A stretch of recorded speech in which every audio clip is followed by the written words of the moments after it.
هتصدقوني بقى لو قلتلكم اننا هنعمل الذرة الحلوة اللي بندفع فيها فلوس قد كده النهاردة في البيت؟ هتصدقوا ان شاء الله. يلا مع بعض بسم الله، يلا بينا. معانا كوباية من ذرة الفشار اللي هي بنجيبها من العطار عادي جدا. نحطها في مية مغلية ونسيبها ليلة كاملة منقوعة في المية. تاني يوم هنشوفها نلاقيها نفشت شوية، هنرمي المية دي ونغيرها ونبدأ نحطها في مية تانية ونرفعها على النار لحد ما تستوي.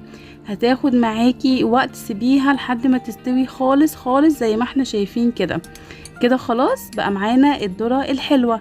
علشان بقى نخليها حلوة، هي على فكرة هي كده بتطلع ريحة كأنها يعني مسكرة جدا، يعني مش محتاجة كمان نحط عليها اي حاجة. هنحطها بقى في الحالب اللي هنشيلها في التلاجة او البرطمانات او اي حاجة، ونبدأ ننزل عليها بمعلقتين من العسل الابيض. وطبعا لو حابين في الوقت ده تحطوا سكر حطوا، بس كده بقى زيادة وزيادة اكتر للدايت هتبقى تحفة جدا. عليها رشة ملح بسيطة جدا وعليها برضو رشة من الخل بسيطة. ونجيب مية مغلية وباردة خالص وننزل بيها على الذرة بتاعتنا.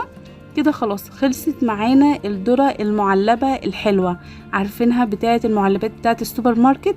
هي دي الذرة الحلوة، سهلة جدا وبسيطة ومش هتاخد منك تكلفة خالص. شايفين كوباية الذرة الواحدة عملت لي العلبة والبرطمان دول؟ شايفين التحفة والجمال؟